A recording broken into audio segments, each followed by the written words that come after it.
Hello and welcome to Real Watchers Movie Club. My name is Garrett. And I'm Kevin. And we are your hosts. Movie Club is the show where we pick a movie and discuss it every week, just like a book club. On today's show, we are covering the crime drama The Usual Suspects. Our thoughts and more coming up on Movie Club.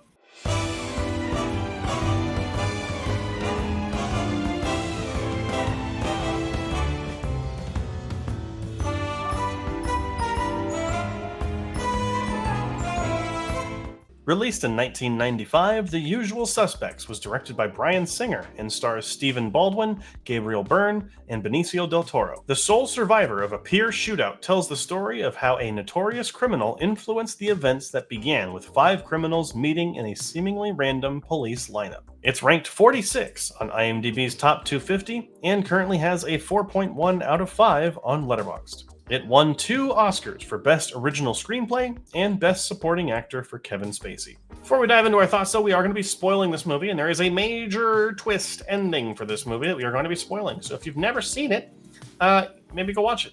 Would probably be a good idea. But if you have already seen it, welcome.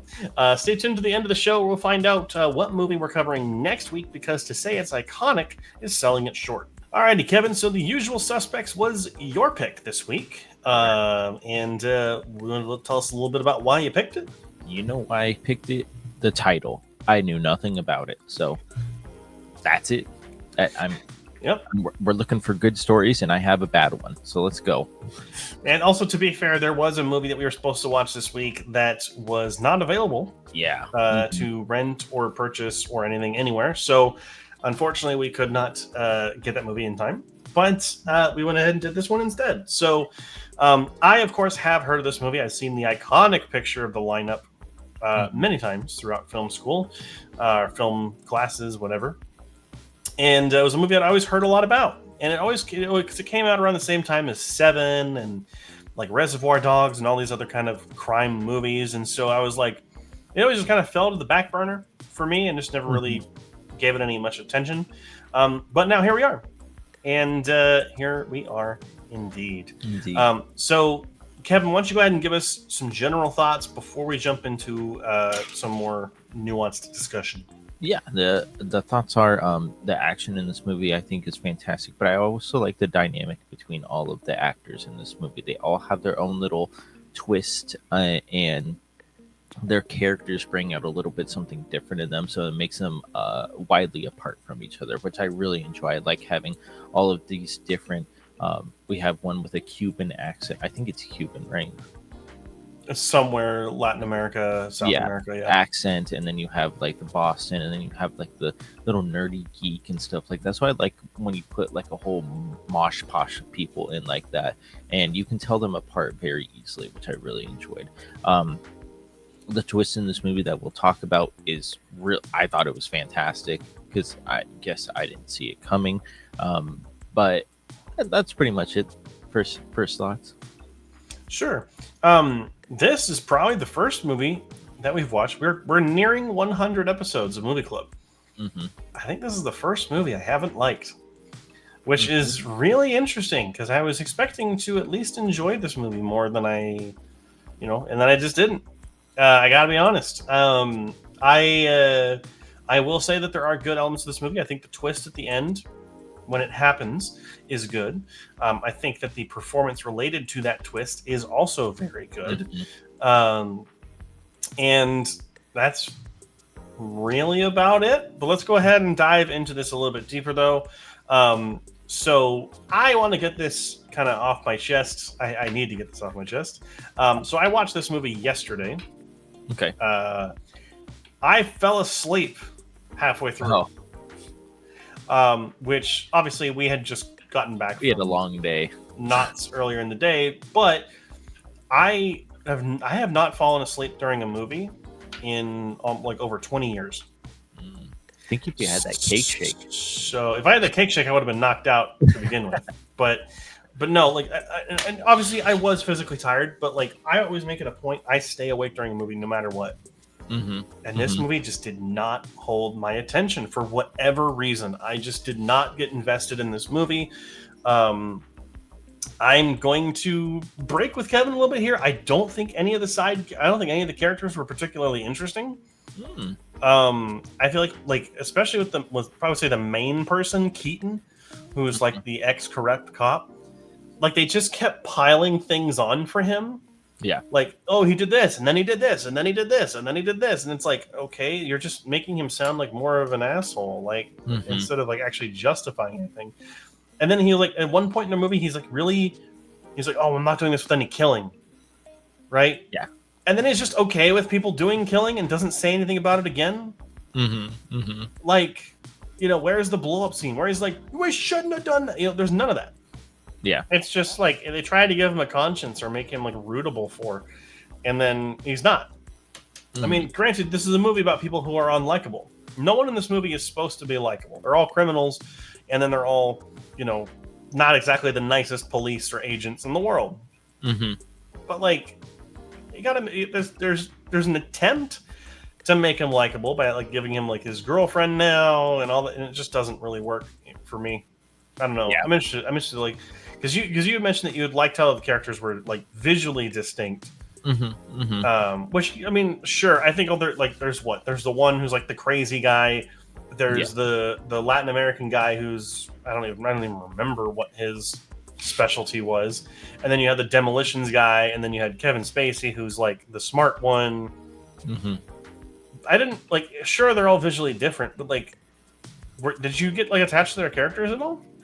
I obviously Spacey I did, and Keaton Yes. I did, because those Which are I'll the get two main ones. I just like the other ones for maybe not comedic relief, but some of them were comedic. You always have those other friends in your friends group that are like the funny ones, and I felt like that's what these guys were. Though I don't want to say this in a bad way, but I don't think we were supposed to remember them. And then that's how Keaton and Spacey gets their shine in this movie. I feel like, because like everybody else, yes, I love seeing John Carlo too in this movie. I don't know. Yeah, he was I really liked him in this movie as well. But like the other three that we had, yeah, 1, 2, 3, yeah, they're there, but I really like just how different they were. yeah, and I think I'm trying to think of a movie that's similar to this, right? Like maybe Heat is somewhat similar in that it's a crime drama, because this isn't really a comedy. I mean, No. if I go into Letterboxd here under genres, drama, crime, thriller. Yeah, so I'm not placing this in the same thing as like a comedy movie. But No. I think of like Seven when I think of this. I think of Reservoir Dogs. I think of Heat, and those are all better movies. Yeah. that I would rather watch. I can because, and I'm even going to throw Ocean's 11 in here. I think Ocean's 11 because it came out around the same time. And it's got a bigger cast, and that movie did more with more people and made them all feel like three-dimensional characters instead of this one. This one just kind of felt like, I hate using this as an example, but like this feels like your one friend that wanted to do a crime-themed D&D game, and they came up with characters that they thought were really deep. Like it just doesn't radiate good writing to me. It's crazy because this movie won Best Original Screenplay. It must have been a bad year, because this movie, I mean, I will say it's paced well, and maybe it won because it's like out of order kind of mentality that it has. Yeah. And I think a lot of people were not expecting the twist in this movie. Mm-hmm. Did you expect it? I knew the twist of this movie ahead of time. Oh, okay. Because this is one of those movies that's always so popular, and it is interesting because I always confused this movie's twist for the one in Seven. Oh, okay. Because guess what? It's the same person. Same actor. Oh, okay. Kevin Spacey is the serial killer in Seven, and then he's a mastermind here, which is hilarious to me, and that's why I always got them confused. But so I knew that he was the villain the whole time. Gotcha. But I do want to say that I'm not completely negative on this movie. I do think that Kevin Spacey is the best part of this movie. I think he's the best part of a lot of movies, and I'm so sad that his career has kind of ended. Obviously, he did some bad things, but I'm sad to see that he's no longer acting, because he was genuinely a really good actor, and he was fantastic in this movie. Easily the best part of it. I would say that Pete Postlethwaite who played Kobayashi, the lawyer, was fun, but he was only in it for like a little bit. A little bit. But the problem is that like no one else in this movie was very good. I did not like Chaz Palminteri's like main agent character. He felt more like a mob boss than a cop, which is, I guess, he's all he plays are mob boss characters usually. Like Kevin Pollak, it's cool to see him in this role. He was the one who played like the demolition guy. Yeah. But like, I could have forgotten he was here. Like, I only remember that Benicio del Toro is in this movie because he's the one with like the red shirt in the main picture. He really reminds me of Johnny Knoxville in this movie for some reason. Like, I just look at this movie and see Johnny Knoxville. And then Keaton and like what McManus, whatever the crazy guy. They're so forgettable. Like I literally could care less about any of them. And I think that's a major problem, especially when we're looking at movies from the top 250. These are movies that people consider to be some of the best of all time. This is ranked 46 on IMDb. Very high. It's very high. And I think we've had movies behind this movie that we have ranked much higher than this. I want to actually double check because I think if this movie is at 46 and high and low is at 85. This is why whenever people say that, oh, critics don't know what they're talking about. No, we do know what we're talking about. It's the audiences that don't. The audiences gave us 3 Venom movies. All right? So let's they're not exactly correct all the time. I mean, is this movie bad? I mean, no. It's very... I'm not going to say this movie's bad, and I'm not going to say it's good either. It's in the middle. I think it's a very middle-of-the-road film. My other biggest problem with it, I know I'm kind of just feeling like I'm dishing on this movie, but I haven't had a movie that I have not liked yet on this whole show. So that's what's kind of nice. And then I'll let you kind of dive into maybe more of what you really liked about this movie. To be fair, to give equal time, I did not particularly like how the story, like it felt like when this movie was written, they had the idea of the twist at the end. Oh, Kaiser Soze is going to be the cripple the whole time. Yeah. Right? And then he's the mastermind behind everything. Sure, that's great. But then it feels like everything was so ham-fisted when it was being written to lead up to that point that it comes off as boring. I don't think that any of the heist scenes or action scenes were particularly memorable. Sure, the one where they get in vans and they close in that cop car with the corrupt cops that are transporting the exporter guy. Yeah, that's fine. But like I only remember that because it was the only decent scene in the movie to me. Like this movie thrives on its twist, and a movie should not thrive on one specific part. Yeah. It has to be a collection of successes that makes that feel earned. And I think for me, in watching the movie and, trying to remain invested in it, I did not feel that the lead up was worth the payoff. Gotcha. Right? It's like, what's the best example I can give you? It's like being given, or going on a 10-mile hike through the desert, like boring desert. But then at the very end is like the Fountain of Youth, the Ark of the Covenant, like something so great. Right? It's a boring slog to get to something really good at the end. Yeah, that's my kind of big final thought about it. So, but you did mention that you much more enjoyed this movie. So I'm curious to know, like, what worked for you? Like, what made this movie better in your eyes than the way that I'm interpreting it, I guess. I liked the perspective of each person as well. We got to sit down and talk with each person as they're being interrogated as well, so we got to know them a little bit more. It doesn't mean that we cared about them more, but we got their own side of the story and how they kind of stuck with it, but to put their own little flair or twist on it, which is really cool. And then I mean, again, Kevin Spacey is amazing in this movie. Keaton, I really liked as well, because when you were talking about how he doesn't want to kill people and then he doesn't stop them from killing people, I think in his mind was, oh, it's gotten way too far out of hand. I can't stop them from killing people. I just have to go with it, unfortunately. But I would have liked to see maybe a little bit of pushback on it, but it just goes from no killing and then okay, I guess we're killing people now. So I can see where you go from there. I don't know. Maybe I would have liked more of the cop situation as well. Like a little bit more perspective of the cops. And yeah, for Chaz being the cop, he did, like you said, he sounded like more of a mob boss. But I think it's just because of he was just over everything that was happening, and he couldn't get down to like the nitty gritty of it. And he wanted just to know the answers now, which unfortunately this movie does not give you the answers until the very end, which I really enjoyed. And I didn't know the twist, so maybe that's why I gave it a better score as well. Because Sure. not knowing the twist, I was like, "Oh my god, that was great!" Blah blah blah. But if I knew the twist and I knew it was coming, I think I would have actually liked it less.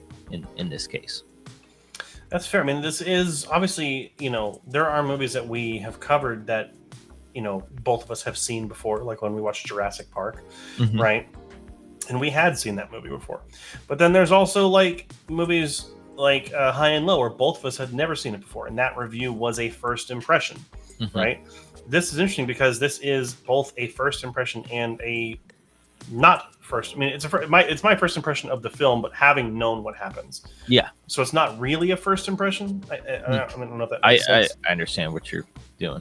So it is kind of interesting to have that perspective of someone who is seeing it for the first time, and Mhm. how big a difference that twist made, Yeah, yeah, which is great to hear.